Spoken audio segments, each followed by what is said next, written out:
Fala galera, filé com fritas! Sinto aí que do outro lado estão chegando vibrações muito positivas e percebo também a presença de muitos aprovados, muitos alunos nossos aprovados. Já se inscreveu no canal? Já segue a gente no Instagram? Vai lá, dá um joinha. Josivaldo Melo Melo e Matemática com o Mestre Josivaldo Melo, beleza? E hoje eu trouxe para vocês o basicão da matemática. Pois é, eu trouxe potências e radicais. Iremos fazer todas as questões que já caíram no Enem envolvendo esses dois assuntos basicões, né? Potências e matemática. Além de fazermos todas as questões envolvendo potências e radicais, né? Vocês sabem que esses caras aí, esses dois caras, eles são preliminares para o estudo de exponencial e logaritmos. Vamos lá? Potências! E aí, o que a gente precisa saber de potências, hein? Nossa, eu vou começar com algumas falhas que os alunos cometem muito.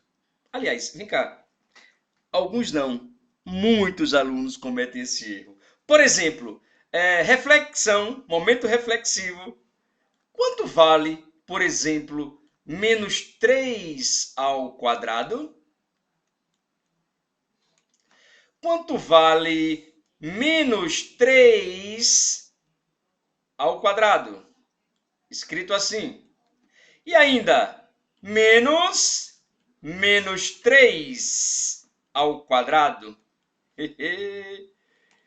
E aí, quanto vale cada um desses caras? Já refletiram? Já pensaram? Então vamos responder. Galera, pensa comigo aqui. Quando o sinal ele está dentro do parênteses, ele acompanha o expoente. Legal? Então, se ele acompanha o expoente, o resultado aqui vai ser mais 9, ou simplesmente 9. Agora, se esse sinal está fora do parênteses, este corpo não te pertence. Se este corpo não te pertence, 3 ao quadrado é 9, deixa o cara quietinho, menos 9. Beleza? E aqui, muitos escorregam. Que fazem? Ah, professor, menos com menos jamais. Tudo bem. Aliás, por que menos com menos jamais? Não é estranho? Eu estou negativo no Banco do Brasil, estou negativo no Bradesco e acordo positivo, porque menos com menos é mais. E assim é. Por que será? Né? Aguardem novos vídeos para a gente tirar essas dúvidas interessantes, né? Menos com menos dá mais. Tudo bem, cara. Tudo bem. Sem problemas. O importante é que antes de você jogar com sinal, você resolva o que está dentro do parênteses. E menos 3 ao quadrado, a gente já viu que é mais 9. Agora sim. Agora eu posso jogar com sinal. Menos com mais, menos 9.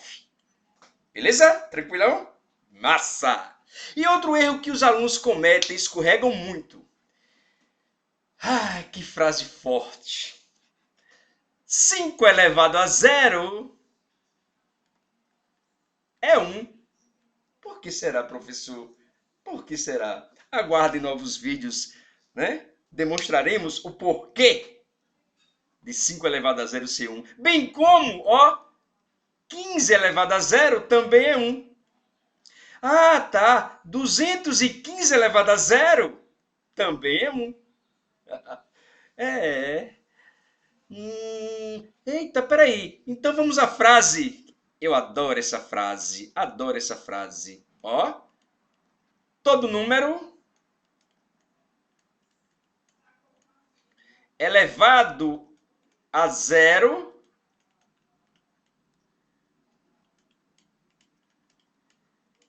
é igual a 1.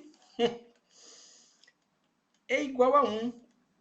Ih, rapaz, o que eu posso lhes dizer com isso, hein? Eu vou dizer uma coisa a vocês. Essa frase é verdadeira ou falsa? Essa frase é falsa. Isso é falso. Como os homens. Falso como os homens.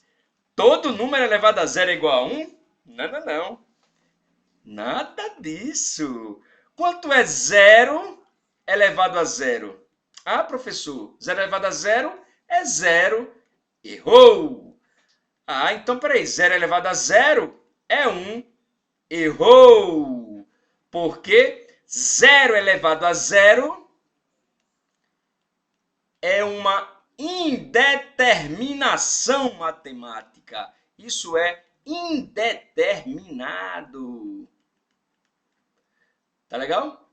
Indeterminado. Tranquilo? Agora, se eu lhes falo todo número elevado a zero, à exceção do zero, é igual a 1.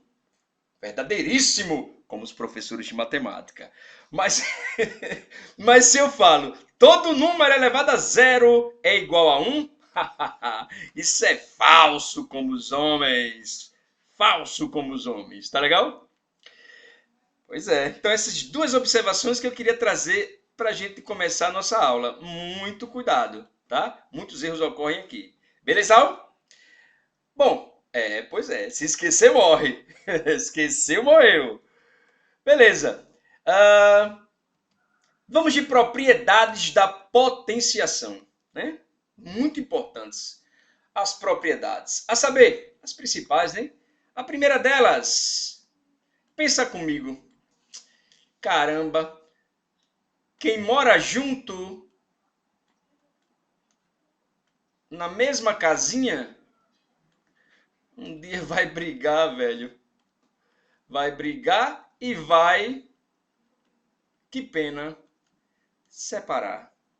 Coração partido, lábios divididos de amor. Mas, para não haver mais briga, cada um pega o seu expoente e vai seguir seu caminho. Já foi a primeira propriedade das potências. Está aqui. Primeira propriedade. Beleza? A segunda propriedade, ora, se isso vale no produto, também vale no quociente. Quem está junto, um dia briga e separa. E para ninguém ficar com raiva, cada um pega o seu expoente e segue seu caminho. Nossa, que motivo. Terceira propriedade. A gente chama isso de potência de potência. Potência de potência, a gente vai repetir a base, lembram disso? Lá do sexto ano, sétimo ano, nono ano, primeiro ano, a gente vê essas propriedades. Repete a base e multiplica os expoentes. Assim. Beleza? Quarta propriedade das potências. Bom, na quarta propriedade, na verdade, eu não considero, particularmente, não considero muito como propriedade, não. Mas vamos lá. Expoente negativo, para mim é uma consequência. Mas, expoente negativo. O que é que a gente faz no expoente negativo? A gente inverte a fração e esse cara que é negativo, ele passa a ser positivo. Legal? Essas quatro propriedades são as que mais utilizamos, né, no trato de logaritmo, no trato de exponencial. Quando a gente aplica uma definição de logaritmo, a gente acaba caindo numa propriedade dessa aí. É muito importante esse basicão para a gente entrar com os dois pés nos peitos de logaritmo, tá? Mas eu queria também apresentar uma observação aqui para vocês. É o chamado expoente fracionário. Por exemplo, digamos que você tem aqui um 5 elevado a 3 sétimos. Uma potência cujo expoente é uma fração. Então, assim como na vida, para não esquecer, assim como na vida, o que a gente faz? eu vou guardar o 5 na casinha. Quem está por cima é aquele cara que sempre esteve por dentro das coisas, tá? Então, se eu estou por dentro, ligado, eu fico por cima. E se eu estou voando por fora, eu fico embaixo da fração, né? E vice-versa. Quem está dentro fica em cima, quem está fora fica embaixo. Quem está dentro fica em cima, quem está fora fica embaixo. Então, guarda aí. Se aparecer um expoente fracionário na sua vida, você vai guardar o carinha aqui. Ah, ele está por cima. Ah, bicho, então o cara estava ligado, né? A vida não é assim. Se estou por dentro, eu fico por cima. Se estou voando por fora, eu vou ficar por baixo. Tá legal? Expoente fracionário, pode guardar aí em suas anotações. Belezinha? Segue o fluxo. Ah, o Enem, pelo que eu estava fazendo o levantamento, né, de 2009 a 2019, que a gente vai resolver todas as questões aqui nessa aula de hoje, né, ele, ele explorou quase que 100% de notação científica, certo? Notação científica. Então, rapidamente, vamos revisar esse item aqui. A gente usa muito na física também notação científica, né? Então, perceba aqui comigo uma coisa. Por exemplo, se eu tenho 5 mil, eu escrevo assim, ó, 5 vezes 10. Aí eu conto a quantidade de zeros. 1, 2, 3 zeros. 5 vezes 10 a terceira. Verdade? Tranquilo isso aí, né? Não é tranquilo? É tranquilo. Se eu tenho, por exemplo, 1 milhão, eu tenho 1 vezes 10 elevado a 6, a quantidade de zeros. Beleza? Tranquilo, tranquilo. Agora, veja essa diferença aqui. Ó. Por exemplo, se eu tenho aqui 234 mil, atenção comigo, ó, a vírgula a gente não enxerga, mas ela mora aqui, tá? Ela mora aqui, beleza? Aí é só contar a quantidade de pulos que eu dei, ó. 1 pulo, 2 pulos, 3 pulos, 4 pulos, 1, 2, 3, 4 pulos, 5 pulos. Então, eu vou ficar com 2, a vírgula parou aqui, 34 vezes 10 elevado à quantidade de pulos que eu dei. Se eu dei 5 pulos, expoente 5. De boinha? Beleza? É isso aí, tá? Querem mais uma, né? Eu senti daqui. Querem mais uma? Então vamos lá. Digamos que eu tenha 518 5 milhões e 180 mil. Pois bem, deixa eu pegar uma coisinha diferente para destacar aqui para vocês. Olha só. A minha vírgula, ela mora aqui. Ó, não dá para enxergar, mas ela mora lá no finalzinho. Certo? Então eu vou dar um pulo, 2 pulos, 3 pulos, 4 pulos, 5 pulos, 6 pulos. Opa, de novo. 1, 2, 3, 4, 5, 6 pulos eu vou dar com a vírgula. 6 pulos eu vou dar com a vírgula. Então, em notação científica, o meu número fica 5, foi onde a vírgula parou, 18 vezes 10 elevado aos 6 pulinhos que eu dei com a vírgula. Tranquilo? Ah, professor, mas eu percebo que você para aleatoriamente, é? Não, não paro aleatoriamente. Por quê? Porque notação científica, o número que fica aqui, ó, eu tenho n, né, vezes 10 elevado a 1m da vida. Sempre essa notação científica. E esse carinha que mora logo ali, ele tem que ser um número entre 1 e 10. Lembrados? Tá? Pode até ser 1, né? Por que não? Tá? Então, tem que ficar entre 1 e 10 para ficar de rico. Beleza? É uma questão de padronização. Tranquilidade? Ok. Bom, por outro lado, eu tenho outra situação aqui para trabalhar notação científica, tá? Diz respeito a esse carinha aqui, ó, o zero vírgula. Meu amigo, vem cá.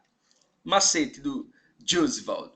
Meu amigo, ó, apareceu zero vírgula, vai ser sempre alguma coisa multiplicado por 10 elevado a menos outra coisa. É essa cara aqui que vai tomar.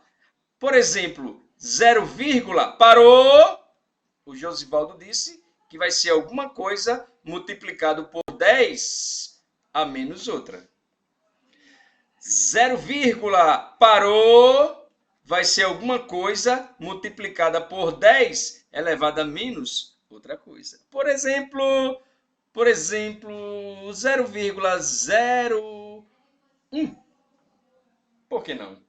Aí você pega esse carinha que mora logo ali, o 1, e veja quantas vezes a vírgula pula para cá.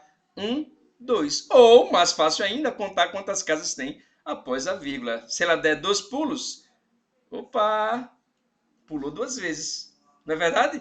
Aqui, 0,00001. Não, vamos mudar? Vamos colocar, por exemplo, sei lá, 5, por que não? Preconceito é isso, com 5, né?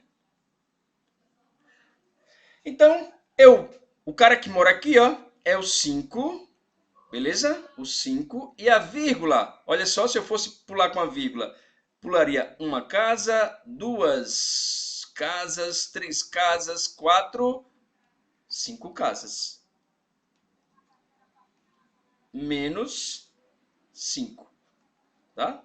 Deixa eu dar uma melhorada aqui. Certinho? Aí eu vou apagar aqui para não poluir a figura. E quando você for estudar novamente, lembrar que esses 5 foram 5 pulos que eu dei com a vírgula. 1, 2, 3, 4, 5 pulos. Tranquilo? Ah, professor, e se for, por exemplo, 0,0378? Como é que eu vou escrever essa parada aqui em notação científica? Muito fácil, muito fácil. Acompanhe o raciocínio. A vírgula vai pular 2 vezes. Ou 2 vezes. O expoente menos 2. E ela parou justamente aqui, ó, no 3,78. Certo? Claro, eu paro sempre em um número entre 1 e 10. Tá lembrado aí? Então é só observar a quantidade de pulos que eu vou dar com a vírgula. Peraí, eu posso resumir esse macete aqui, não posso, professor? Pode. Pode sim.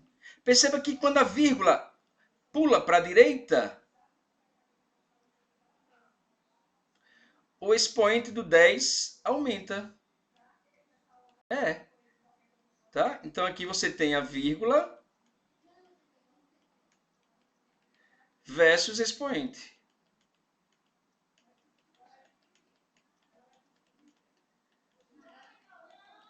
E se a vírgula for para vírgula para a esquerda, né? Você está olhando ali de frente. Vírgula para a esquerda, o expoente aumenta. Mas se a vírgula for para a direita, o que acontece com o expoente? Ele diminui. Pronto. Pode usar esse macete aqui tranquilo. Temos aqui a vírgula, temos aqui o expoente.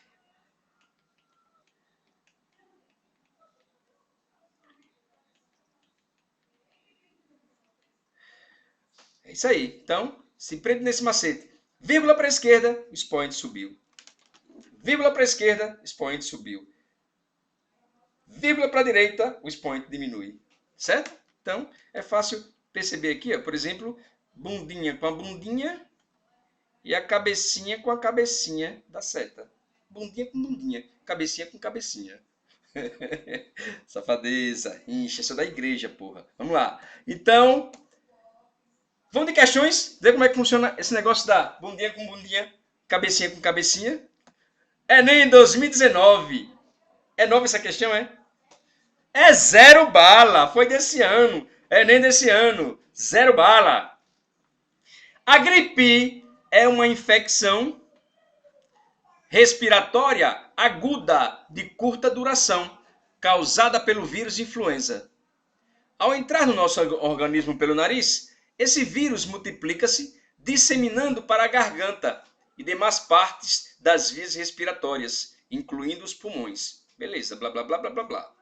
Agora vamos ao que interessa. O vírus da influenza é uma partícula esférica que tem um diâmetro interno de 0,00011 milímetros. Esse é o diâmetro do vírus da influenza.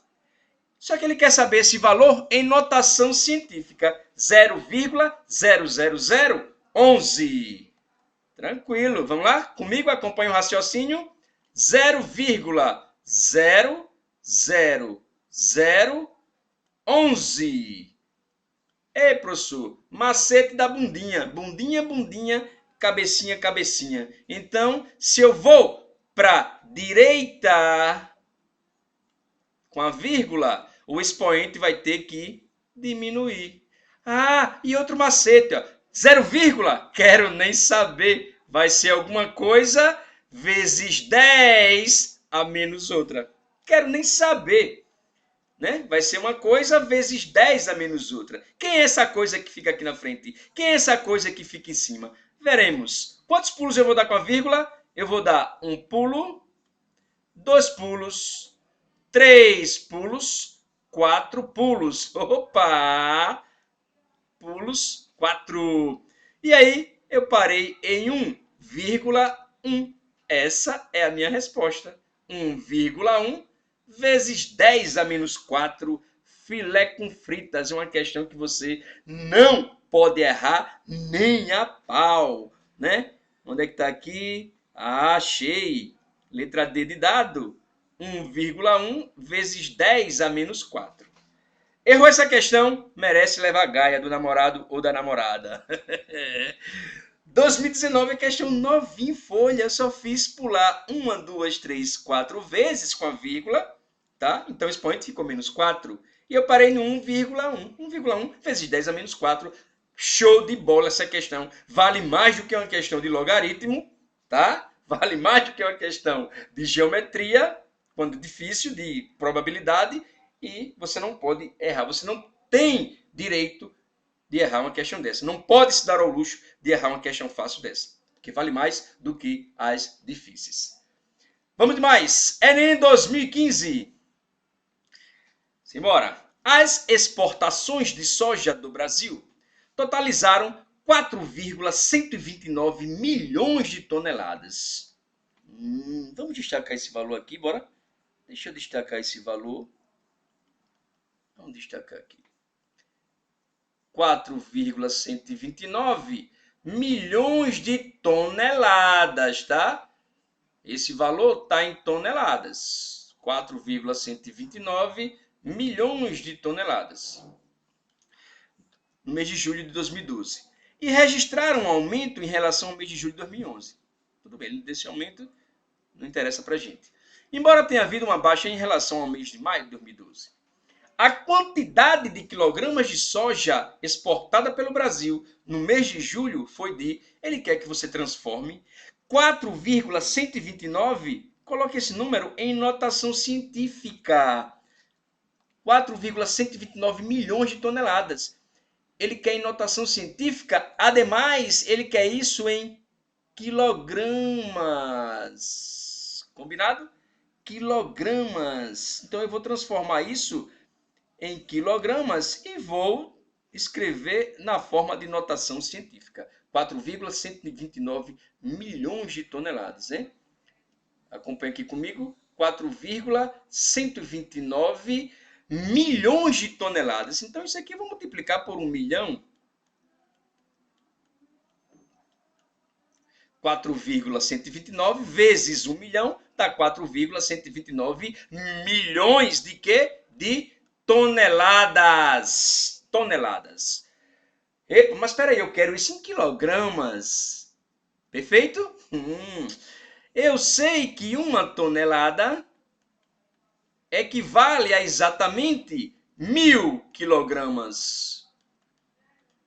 1000 quilogramas. Ou seja, uma tonelada, eu posso dizer que é 10 a terceira quilogramas. Boa! Aí eu chego aqui, 4,129 vezes 10. 1, 2, 3, 4, 5, 6 zeros. Isso em toneladas. Beleza. Se eu quiser passar para quilogramas, o que é que a gente faz?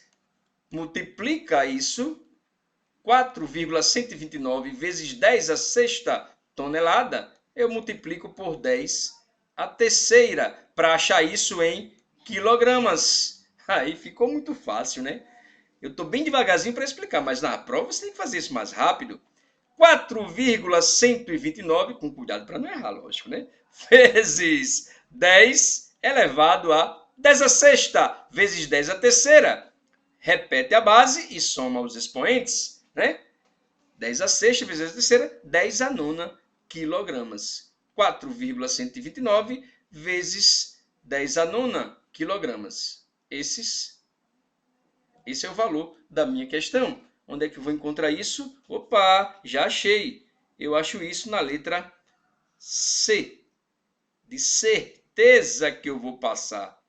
Tem que buscar sempre essa certeza, né? Confiança, né? Ser de confiança, de certeza, de credibilidade.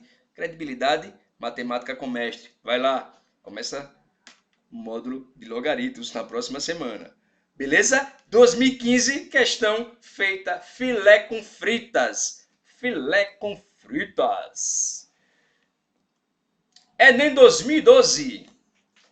Eita, eu lembro dessa questão. Nossa, como eu lembro. Era metade da folha. Muita gente, quando viu a imagem, já pulou de questão. Bobagem. Nada de pular questão. Morra de velho, de covarde nunca. Capote, mas não freie. Capote, mas não freie. Encare. Vamos lá. A Agência Espacial Norte-Americana, a NASA, informou que o asteroide YU-55 cruzou o espaço entre a Terra e a Lua no mês de novembro de 2011. A ilustração a seguir sugere que o asteroide percorreu sua trajetória no mesmo plano que contém a órbita descrita pela Lua em torno da Terra. Na figura está indicada a proximidade do asteroide em relação à Terra, ou seja, a menor distância que ele passou da superfície terrestre. Vamos ver qual foi a menor distância que ele passou da superfície terrestre. Deixe-me ver, está aqui. Vou mudar a cor aqui para a gente destacar melhor. Aí você observou que foi essa distância aqui, 325 mil quilômetros. Essa foi a menor distância. Com base nessas informações, a menor distância que o asteroide YU-55 passou da superfície da Terra é igual a... Ele quer esse valor em quilômetros, porque as alternativas, todas elas estão em quilômetros, percebem? Né? E aí a gente vai transformar esse valor nada mais nada menos do que em notação científica. 325 mil quilômetros. Vou até aproveitar essa tela aqui. 325 mil quilômetros. Isso, notação científica, pessoal. Né? O que é que a gente faz? Bundinha com bundinha, cabecinha com cabecinha. A vírgula mora onde? Mora aqui. Ela vai para a esquerda. Se ela vai para a esquerda, o expoente vai aumentar, né? Um macetezinho. Então, ó, vou dar um pulo, 2 pulos, 3 pulos, 4 pulos, 5 pulos. 5 pulos. Então, eu vou ter aqui, ó, 3,25. E eu dei quantos pulos com a vírgula? 5 pulos. Filé com fritas novamente.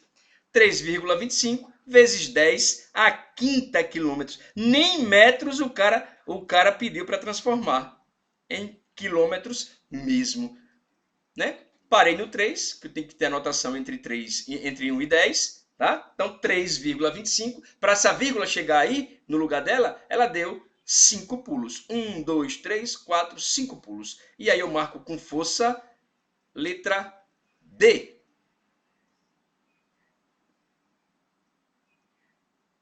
D deu certo, tá? Já deu certo. Beleza? Facinho, né não? Probleminha de potenciação, de notação científica. Maravilha, não pode errar. De jeito maneira. Vamos de Enem 2009. Primeiro Enem. Primeiro Enem, já pensou? Era uma surpresa, né? Era uma surpresa para todos os concorrentes. Mais de 7 milhões, né? Nessa época, 2009. Nossa. Era um incógnito o Enem, sinceramente. Vamos lá. O aquífero Guarani localiza-se no subterrâneo dos territórios da Argentina, Brasil, Paraguai e Uruguai, com extensão total de 1.200.000 quilômetros quadrados, dos quais 840.000 quilômetros quadrados estão no Brasil. Beleza. Então, eu tenho dois valores aqui que está me dando a área desse aquífero, né? O aquífero armazena cerca de 30.000 quilômetros cúbicos de água. Nossa, 30.000 quilômetros cúbicos de água. 30.000, deixa eu destacar esse valor, que parece que vai ser interessante para a gente.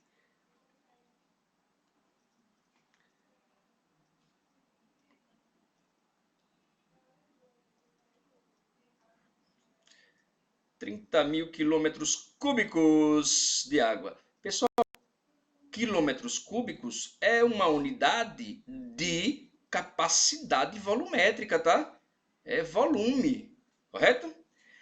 E é considerado um dos maiores do mundo. Na maioria das vezes em que são referências à água, são usadas as unidades metro cúbico e litro. É verdade, né? Quantos litros tem essa caixa d'água? Né? Quantos metros cúbicos tem essa piscina? Na verdade, quando a gente se refere à água, a gente fala metros cúbicos e litros. Essa coisa de 30.000 quilômetros cúbicos é uma coisa, sei lá, parece surreal. A gente não tem noção da dimensão, né? Então vamos transformar isso em, sei lá, metros cúbicos, por exemplo. Aí a gente vai ter uma noção mais ou menos, né? Então, a Companhia de Saneamento Básico do Estado de São Paulo, Sabesp, divulgou, por exemplo, um novo reservatório, cuja capacidade de armazenagem é de 20 milhões de litros. Opa, pera lá. 20 milhões de litros. Então, é melhor trabalhar com litros. 20 milhões de litros. Beleza. O aquífero tem 30.000 quilômetros cúbicos de água. O reservatório da Sabesp, que é cadê Sabesp? O novo reservatório da Sabesp tem 20 milhões de litros. E ele vai comparar agora, quer ver? Ó, comparando as capacidades do aquífero Guarani e desse novo reservatório da Sabesp, a capacidade do aquífero Guarani é quantas vezes maior do que o reservatório da Sabesp? Beleza, vamos lá. Quantas vezes o aquífero é maior do que o reservatório da Sabesp? Então vamos anotar aqui na tela branca que fica melhor. Tem muita informação aqui. Então, o aquífero Guarani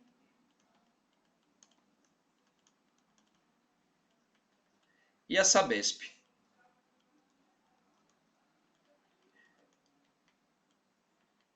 O aquífero, ele tem 30.000 metros, não, 30.000 quilômetros cúbicos. Olha só. Nossa, mãe. 30.000 quilômetros cúbicos. 30.000 quilômetros cúbicos.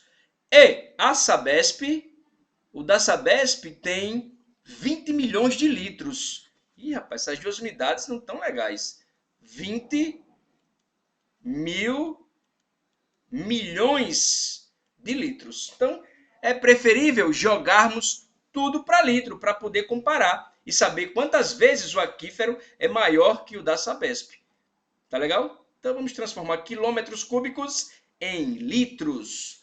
Ou então, quilômetros cúbicos em litros. Aí, o que é que eu faço de antemão? De antemão, a gente vai fazer o seguinte. Lembra da escadinha da fama? Do Josivaldo? Né? A gente criou uma escadinha, sistema métrico decimal. É a nossa próxima aula, viu? De matemática básica. Vamos estudar sistema métrico decimal. Nunca vi prova do Enem sem ter sistema métrico decimal, né? Nunca vi, tá? Então, a gente cria uma escadinha aqui. No meio fica a unidade padrão. A unidade padrão a gente sabe que é sempre o metro, né? Depois que eu coloco o metro no meio da escada, a gente dá uma cagada de cocô mole. Cagada de cocô mole. Aí eu tenho milímetros, centímetros, decímetros, metro no meio, né? Aí depois tem decâmetro, hectômetro e, por fim, quilômetro. Legal? A gente sabe que cada degrau que descemos, a gente multiplica por 10, né? Por 10. Cada degrau que eu desço, eu multiplico por 10. Cada degrau que eu desço, eu multiplico por 10. Aí eu vou multiplicando por 10. Cada degrau que eu desço, multiplico por 10. E cada degrau que eu desço, eu multiplico por 10. Cada degrau, se eu quiser subir, por exemplo, eu quero transformar centímetro em quilômetro, aí eu vou dividir cada degrau por 10. Beleza. Mas se for área, a gente multiplica por 10 ao quadrado, tá certo? Se for área, superfície. Mas como é volume, cada degrau a gente vai multiplicar por 10 ao cubo. Legal? Multiplico cada degrau por 10 ao cubo. Beleza. Certo. Então, observem que de quilômetro para metro cúbico, no caso aqui, ó, todo mundo tem o cubo, né? Também. Decâmetro cúbico, metro cúbico, decâmetro cúbico, nem usa decâmetro, né? Decímetro cúbico, centímetro cúbico, milímetro cúbico, tá? Então eu quero ir de quilômetro cúbico para metro cúbico. Vem aqui comigo, acompanha aqui meu raciocínio. Ó, de quilômetro cúbico para metro cúbico, a gente vai descer quantos degraus? Eu estou aqui no degrau de quilômetros cúbicos, ó, e vou descer um degrau, 2 degraus, 3 degraus, até chegar no degrau de metro cúbico. Então, eu vou multiplicar pelo primeiro degrau, pelo segundo degrau e, por fim, pelo terceiro degrau. Ou seja, pessoal, a gente vai multiplicar por 10 a nona. Tá legal? 10 a nona. De quilômetro cúbico para metro cúbico, multiplicamos por 10 a nona. Chega aqui, vamos transformar. Se eu multiplico isso por 10 a nona, eu acho isso em metros cúbicos. Tá legal? Então, acompanha aqui comigo uma coisa aqui, ó. Você vai me deixar escrever isso já em notação científica. 30.000 é a mesma coisa que 3 vezes 10 elevado a 1, 2, 3, 4 quilômetros cúbicos. Mas agora eu multiplico por 10 a nona. Tá legal? 10 a nona, eu tenho isso em metros cúbicos. Beleza. Em metros cúbicos. Certinho? Eu também sei que 1 metro cúbico equivale a 1.000 litros. Ou seja, de metro cúbico para litro, eu multiplico por 10 a terceira.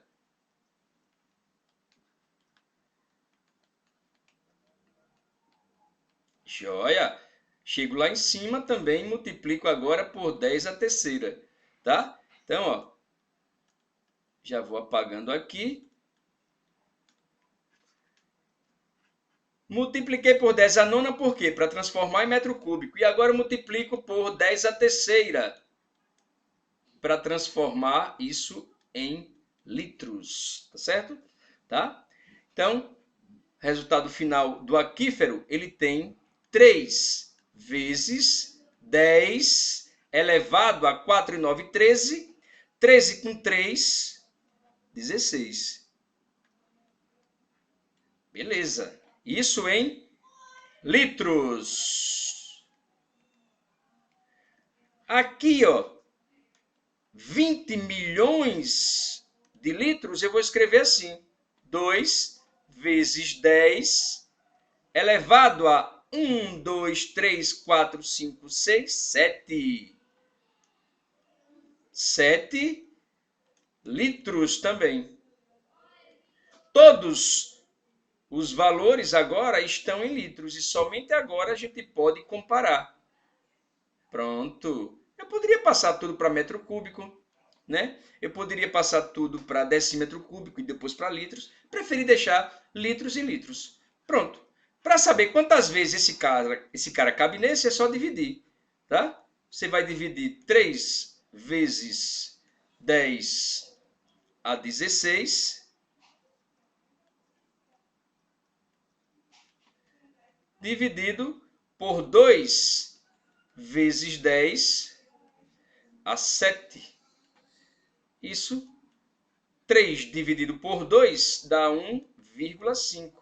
Em notação científica, 1,5 está de boa.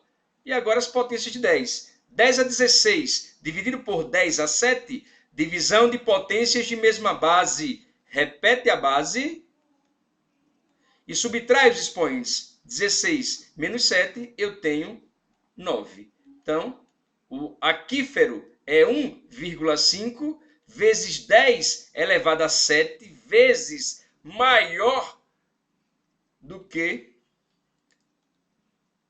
10 elevado a 7 vezes maior do que o reservatório da Sabesp. Vamos ver onde eu encontro isso. Aliás, desculpa. 16 menos 7 dá 9, né? Então, 1,5 vezes 10 a nona. Tá legal? Aí eu marco com força a letra E. Letra E, tá aqui. 1,5 vezes 10 a nona. Letra E. Beleza? Mais uma questão aí de notação científica. Muita notação científica no Enem. Você não pode errar. Tá? Perceberam que a gente usa muito esse sistema métrico decimal? Né? Essas transformações. Então vai ser nossa próxima aula. Matemática básica, o basicão com sistema métrico decimal. Aguardem, tá? E radicais? O que deveríamos falar dos radicais? Primeiro, uma observação que eu observo muito nas escolas, tá? Por exemplo, e até professores fazendo isso, tá? Assim, não é um erro, é um descuido do professor, digamos assim, para pegar leve. É um erro mesmo.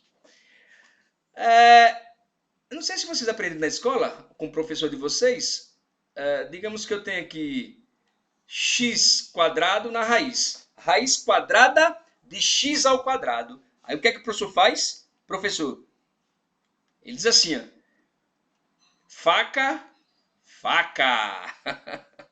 Não é assim, né? Corta a raiz com expoente, né? Passa a faca sem pena. E o resultado dá x. Será que está certo isso? Isso aqui está errado. E esse é um E de estupro também, estupro matemático. Errado, errado. Por que está errado? Acompanhe comigo aqui. Digamos que eu tivesse, por exemplo, raiz quadrada de menos 4 ao quadrado. Por exemplo. Partindo desse pressuposto, desse professor que trabalha assim, cortou a raiz com o expoente, a resposta seria menos 4. Errado, absurdo isso. E, portanto, esse negocinho aqui, ó, de dizer corta, corta, tá errado, cara. Muito errado. Né? Por quê? O correto é isso aqui, ó. A raiz de 16, né? Que é 4 positivo. Isso está correto. Então, pessoal, resumindo, guardem para as suas vidas, a raiz quadrada de x ao quadrado não tem nada de cortar, cortar e dar x. É o módulo de x, tá? É o módulo de x. Beleza? É verdade, olha só. A raiz quadrada de menos 4 ao quadrado é o módulo de menos 4. E o módulo de menos 4 é 4, né? É o valor sem sinal. É 4. Combinou? Então, essa observação inicial eu tinha que lhes apresentar, né? Tinha, tranquilo. Correto? Vamos seguir. Se esquecer, morre. Se esquecer, morre. Beleza. Propriedades da radiciação. Propriedades dos radicais. Vamos lá. A radiciação é a operação inversa da potenciação. Então, elas se parecem muito, né? Primeira propriedade. Primeira propriedade, deixa-me ver. Pegando o gancho na potência. Tá. Um casal mora na mesma casinha. A vezes B na mesma raiz enésima. Quem está junto, sniff, sniff. Um dia separa. Um dia separa. Cada um vai para sua casinha. E para ninguém ficar com raiva, né? Pega o seu N e segue seu caminho. Beleza? Ora, se isso vale para o produto, também vale muito bem para o quociente, para a divisão. Então, se um casal mora na mesma casinha, um dia eles vão brigar, vão separar, e para ninguém ficar com raiva do outro, pega o seu N e segue seu caminho. Tranquilo? Terceira propriedade. Tão emotivo isso, né? Aqui eu tenho um radical que está sobreposto a outro radical. Lembra da potência de potência? Lembra? Potência de potência? Né? Repete a base e multiplicam-se os expoentes. Aqui também. Aqui a gente vai multiplicar o N vezes o M e aqui o nosso razão. Tranquilo? Pois é. Quarta propriedade. Na quarta propriedade a gente pode destacar, deixa-me ver essa aqui, ó. Eu tenho uma raiz enésima, né, de 1A, só que isso aqui está elevado ao M. Então, ó, sem medo de ser feliz, traz esse garotão aqui para dentro da raiz, ó, e fica raiz enésima de A elevado a M, sem medo de ser feliz. E a quinta e última propriedade diz o seguinte, essa é interessante, poucas pessoas sabem dela, ou poucas pessoas usam, né? Você tem a raiz enésima de um número A elevado a P. Aliás, não, M elevado a M. Você pode arrumar um P da vida, né? Aqui N, aqui M. Aí você arruma um número qualquer P, positivo, né? Lógico. Multiplica esses dois carinhas. Fica a mesma coisa, tá? Fica a mesma coisa. Belezinha? Ok? No Enem, efetivamente, olha só, efetivamente não caiu nenhuma questão de radical, nenhuma de 2009 a 2019. Eu digo porque eu fiz todas as provas do Enem, de 2009 a 2019. Procurei questões de radical, não tinha. 2009 a 2019. Mas o ano passado, esse ano, né, 2019, caiu uma questão, sim, que envolvia um pouquinho só de radical, tá? Motivo pelo qual a gente dá muito mais ênfase às potências. Legal? Enem 2019. O Índice de Desenvolvimento Humano, IDH, é uma medida usada para classificar os países pelo seu grau de desenvolvimento. Para seu cálculo, são levados em consideração a expectativa de vida ao nascer, tempo de escolaridade e renda per capita, entre outros. O menor valor deste índice é 0 e o maior é 1. Opa, informação crucial, crucial. Vou até destacar para não passar batido. Informação crucial.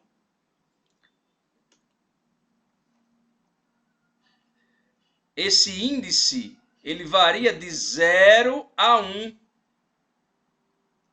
Maior, né? Ó, varia de 0 a 1. Beleza. 5 países foram avaliados e obtiveram os seguintes índices de desenvolvimento humano. O primeiro país recebeu o valor X. O segundo, o índice dele foi raiz de X. O terceiro, X elevado a 1/3, X ao quadrado e X ao cubo, né? O quinto país.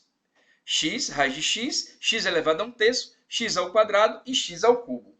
Nenhum desses países, olha só, nenhum desses países zerou ou atingiu o índice máximo. Espera aí.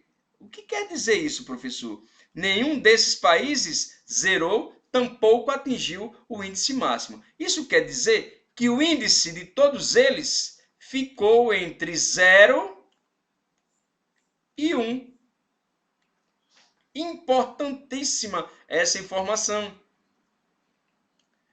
Todos os países tiveram índice entre 0 e 1. Ninguém zerou, ninguém atingiu o índice máximo, então o índice está entre 0 e 1. Sei lá, 0,3, 0,4, 0,5, entre 0 e 1. E ele pergunta, qual desses países obteve o maior IDH? O maior IDH. O que é que o bobinho, aquele menino criado com a avó, ia marcar de primeira? Nossa, poxa vida, caramba, poxa, eu sou foda. O maior de todos é x ao cubo e marca com força na letra E. E abre aquele sorriso, né? Na hora da prova. Sou foda. Mas aquele sorriso encontrará as lágrimas que vão cair quando ele conferir o gabarito, porque está errado. Não é letra E. Vamos aos detalhes? X, raiz de x, x elevado a 1/3, x, raiz de x, x elevado a 1/3,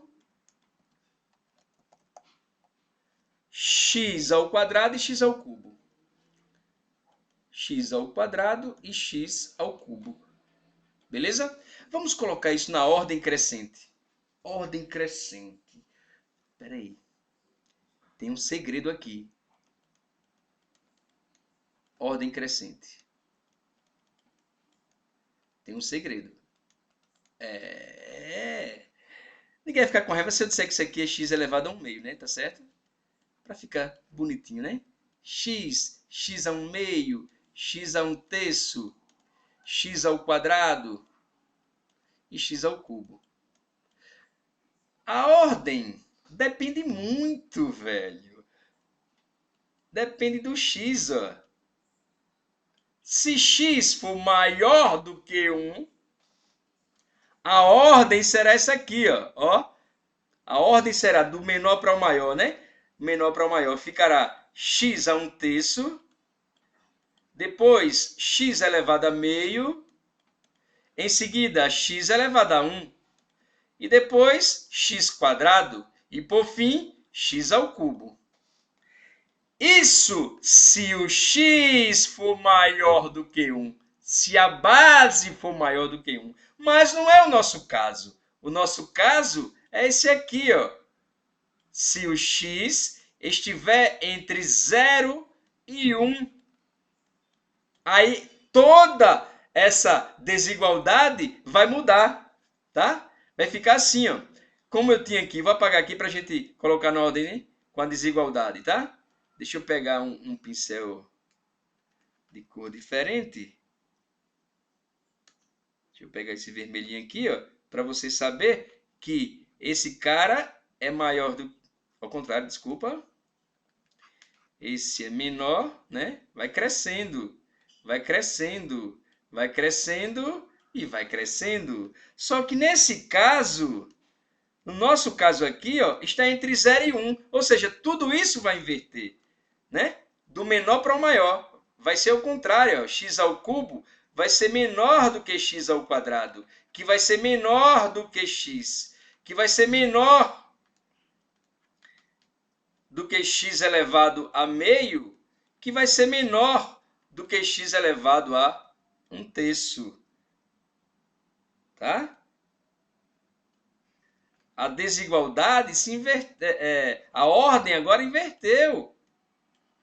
Então, ó, o maior de todos, ó, é esse cara aqui, ó, x elevado a 1/3. Não é o x à terceira, é x elevado a 1/3. Por quê? Porque esse aqui, ó, é o nosso caso, né? Esse é o nosso caso. O x nosso lá está entre 0 e 1. Então, o cara que teve maior índice foi o x a 1/3. E esse cara é o terceiro cara. O terceiro cara obteve o índice x a 1/3. Marcaríamos, portanto, a letra C. De certeza, confiança, credibilidade. Matemática com mestre é cheque! Beleza? Então, a gente fica por hoje com essas dicas aqui, né? Matemática básica, potências e radicais. Aguardem nossas próximas aulas. Continuaremos também matemática básica e em paralelo os assuntos específicos. No caso aí, teremos em paralelo com matemática básica, exponenciais e logaritmos. Um abraço a todos, fiquem com Deus. Um abraço, tchau, tchau.